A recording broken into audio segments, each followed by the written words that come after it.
جب ہندوستان واپس آ گئے ہیں، پھر وہ مسلم لیگ کے صدر تا حیات بنے ہیں، اس کے بعد کا ان کا جو رول ہے وہ لفظ قوالی، کہ اسلام اور اسلام کا احیاء اور اسلامی قانون، اسلامی تہذیب، اس سب کا جو ہے انہوں نے راگ الاپا ہے۔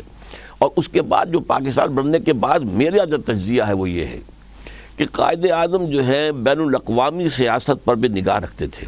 جی جی، ایک طرف تو یہ تھا کہ ہمارا اندرونی طور پر جو مہاجرین کے قافلے پر قافلے چلے آ رہے تھے، ہمارے ایسٹس ہندوستان نے روک لیے تھے، مسائل بہت زیادہ تھے، بے تحاشا مسائل تھے، اور آئین کا بننا ایک مسئلہ تھا، اور ایسا تھا کہ ملک کو کوئی چھوٹا سا دھکا بھی لگ جاتا تو ختم ہو جاتا۔ دوسری طرف بین الاقوامی سطح پر وہ دیکھ رہے تھے اگر ہم نے اسلام کا نعرہ لگا دیا اس وقت تو پورا عالم کفر جو ہے ہمارے خلاف ہو جائے گا۔ اس کے برعکس ایک تدریجی انداز میں یہاں اسلام لایا جائے، اور وہ تدریجی انداز یہ ہے کہ اگر ہندوستان آزاد ہوتا ایک وحدت کے اعتبار سے تو مسلمان مائنورٹی میں تھے، کبھی کوئی امکان پیدا ہی نہیں ہو سکتا تھا کہ وہاں پر کوئی اسلام کا نفاذ ہو سکے۔ اب ایک ایسا ملک ہم نے بنا لیا ہے کہ جس میں مسلمان ایبسولوٹ میجورٹی میں ہے، بہت زبردست فیصلہ کن میجورٹی میں ہے۔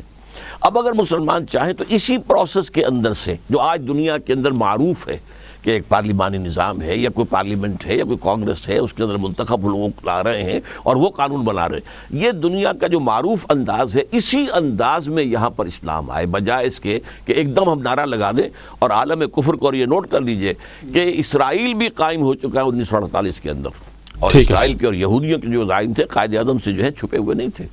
اس وجہ سے انہوں نے مصلحت یہ سمجھی ہے کہ فوری طور پر اسلام کا نعرہ نہ لگائیں، بلکہ سہج انداز کے اندر اس کے لیے راستہ جو بن گیا ہے، چنانچہ یہی انہوں نے کہا، اسٹیٹ بینک کا افتتاح کیا کہ اب ہمیں یہاں پر ایک نیا نظام، اس لیے کہ مغرب کے نظام نے ہمیں کوئی خیر نہیں دیا۔ وہ تو آپ دیکھیں نا، وہ تو آپ تقریروں کی بات کر رہے ہیں نا، میں تو عملی اقدام کی بات کر رہا تھا۔ اب میں ایک ڈائریکٹ سوال کر لیتا ہوں اگر آپ مجھے اجازت دیں، وہ یہ ہے کہ جب دیکھیں نا انہوں نے پہلی کابینہ بنائی ہے تو اس میں انہوں نے ایک احمدی جو تھا، اس کا نام تھا سر ظفر اللہ، اس کو وزیر خارجہ بنایا، ایک ہندو تھا جو جوگندر ناتھ منڈل تھا، اس کو وزیر قانون بنایا، اور اس سے پہلی کابینہ میں جو ایک عملی اقدام تھا ان کا، جو ایک فیصلہ تھا ایک گورنر جنرل کی حیثیت سے، انہوں نے کسی مذہبی شخصیت کو اس میں شامل نہیں کیا۔ تو میں نے اس کا جواب دیا ہے۔ ویسے اگر آپ سوچیں کہ میں نے یہ کہا ہے اگر قائد اعظم خالص مذہبی نظام کا اس وقت اعلان کر دیتے، اور ظاہر بات ہے اسی اعلان کے تحت پھر ان کی کابینہ کی ریفلیکشن ہوتی، تو ان کا اندازہ یہ تھا کہ پوری دنیا سے جو مخالفت ایک دم آ جائے گی ہم اس کو برداشت نہیں کر سکیں گے،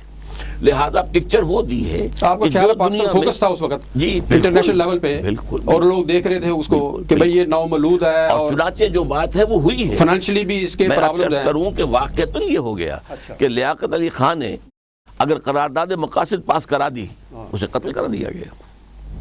ہاں بالکل ٹھیک بات ہے، یہ تو آپ کیا جرم تھا اس کا، کون سی بات تھی؟ تو آپ مقصد یہ ہے کوئی مشکلات تھی اس وقت جو ہے وہ یہودیوں کے ہاتھ میں تھا۔ وہ جو علامہ اقبال دیکھ آئے تھے 1905 سے 1908 تک کہ فرنگ کی رگے جہاں پنجائے یہود میں ہے، اس وقت فرنگ کا سربراہ تھا برطانیہ، اب ہو گیا تھا فرنگ کا سربراہ امریکہ، امریکہ یہودیوں کے قبضے میں تھا۔ یہی وجہ ہے کہ جب قائد ملت لیاقت علی خان گئے ہیں امریکہ، اور وہاں یہودیوں نے ایک بڑا ان کا ریسیپشن کیا، بڑا اجلاس ہوا، انہوں نے وہاں کہا گیا اگر آپ تسلیم کر دیں اسرائیل کو تو ہم یہ آپ کے لیے رعایات یہ مدد دیں گے۔ تو لیاقت علی خان نے وہاں کہا کہ gentlemen our souls are not for sale۔ ہاں بالکل بالکل ٹھیک۔ تو یہ چیزیں ہیں، تاریخی جملہ تھا، تاریخی جملہ our souls are not for sale۔ اچھا ڈاکٹر صاحب، اب میں آگے چلتا ہوں ذرا، پروگرام کو چونکہ آگے بڑھانا ہے میں نے، تو اس میں یہ ہے کہ آج کل آپ میں ایک واقعے کا ضرور ذکر کر دوں جو کہ عام طور پر جو لوگوں کے سامنے نہیں آیا ہے۔ انتقال سے 2 دن پہلے کی ایک رپورٹ ہے جو ڈاکٹر ریاض علی شاہ، جو خاص ان کے طبیب کی حیثیت سے لاہور سے گئے تھے، جب میں میڈیکل کالج میں پڑھتا تھا وہ پروفیسر تھے ٹیوبرکلوسس کے۔ اب زیارت کی بات کر رہے ہیں کہ زیارت گئے تھے؟ زیارت گئے تھے جی، الہی بخش بھی گئے تھے، الہی بخش بھی گئے تھے اور ڈاکٹر ریاض علی شاہ۔ انہوں نے ایک واقعہ لکھا ہے تفصیل کے ساتھ کہ جو 11 ستمبر 1988 کے جنگ میں شائع ہوا ہے، کہ ان کی ایک ڈائری کا ایک ورک لکھا ہے کہ ہم قائد اعظم کے پاس حاضر ہوئے، اور وہ بڑی لمبی بات تھی، اس کا تو وقت نہیں ہے یہاں پر، اصل میں وہ ذرا ٹاک شو چونکہ لمیٹڈ وقت ہے نا۔ یہاں تو اس میں انہوں نے کہا آپ لوگوں کو اندازہ نہیں ہو سکتا مجھے کتنا اطمینان ہوتا ہے کہ پاکستان بن گیا۔ ہاں ظاہر ہے یہ کام میں تنہا نہیں کر سکتا تھا جب تک کہ رسول خدا کی روحانی تقویت مجھے حاصل نہ ہوتی۔ اب یہ مسلمانوں کا کام ہے کہ یہاں پر اسلام کا نظام قائم کر کے خلافت راشدہ کا نمونہ دنیا کو دکھائیں، تاکہ عالمی خلافت جو اللہ نے جس کا وعدہ کیا ہوا ہے اس کے یہ مستحق بن سکے۔ جی ٹھیک، اب یہ ہے آخری بالکل بات۔ ٹھیک۔ اچھا ڈاکٹر صاحب، اب آپ دیکھیں آج کل جو پاکستان کے اندر ایمرجنسی لگی ہوئی ہے، اور انہوں نے جو انسانوں کے جو شہریوں کے بنیادی حقوق ہیں، مطلب بولنے کی آزادی جو ہوتی ہے، اظہار رائے کی اور پھر اجتماع کی، وہ ساری انہوں نے معطل کر دی ہیں۔ آپ یہ فرمائیے کہ کیا اسلام اور قرآن و سنت یہ کسی ایک شخص کو یہ اجازت دیتے ہیں کہ وہ جب چاہے وہ اپنے جو شہری ہیں یا جو انسان ہیں ان کی بنیادی انسانی حقوق معطل کر دے؟ اس کے بارے میرے میں خیال میں یہ تو نوع انسانی کے لیے قطعاً ذہنی، فکری، قلبی، روحانی، نفسیاتی اعتبار سے ناقابل قبول بات ہے۔ لیکن ہمارا معاملہ کیا ہے؟ ہمارا معاملہ یہ کہ اول روز سے یہ ہو رہا ہے، یہ کام کو آج تو نہیں ہوا۔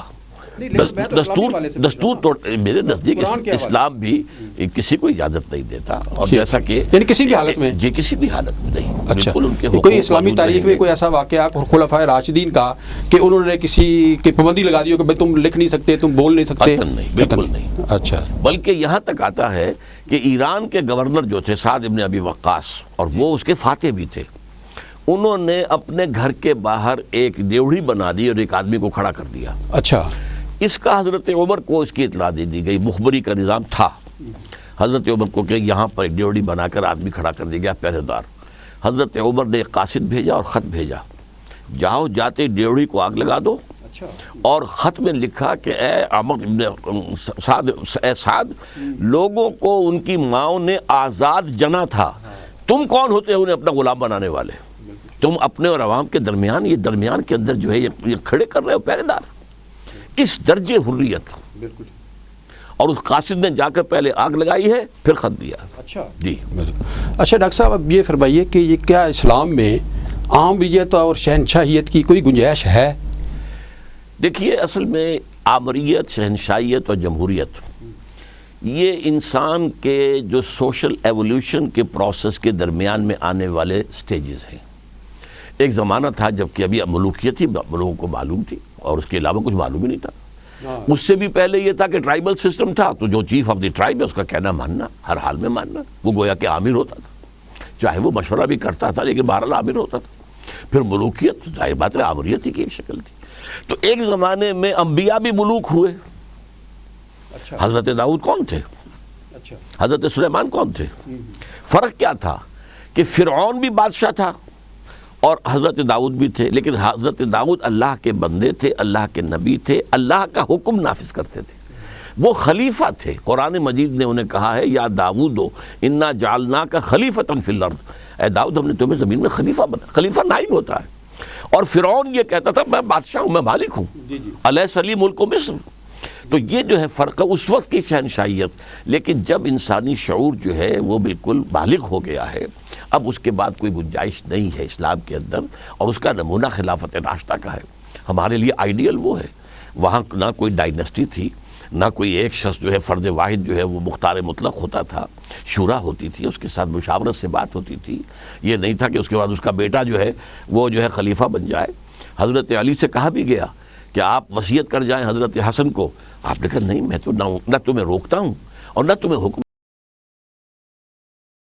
ویلکم بیک ناظرین، آپ دیکھ رہے ہیں پروگرام گفتگو قیوم نظامی کے ساتھ، اور میرے ساتھ شریک گفتگو ہیں محترم جناب ڈاکٹر اسرار احمد صاحب۔ ڈاکٹر صاحب، ایک گلہ پھر آپ سے لوگوں کو ہے جو میں ضرور کرنا چاہوں گا، کیونکہ ظاہر ہے میں ان کی بھی نمائندگی کر رہا ہوں ناظرین کی، تو وہ یہ ہے کہ جنرل ضیاء الحق کے دور میں آپ مجلس شورا کے ممبر بن گئے نا، یہ لوگوں کو بات ہضم نہیں ہوئی۔ میں آپ کو یہ میں بتاؤں، یہ اس کی کیا آپ وضاحت پیش کریں گے؟ میں نے اس کے بارے میں بار بار کہا ہے، پبلک میں کہا ہے، کھل کر کہا ہے کہ میں نے دھوکہ کھایا اس شخص سے۔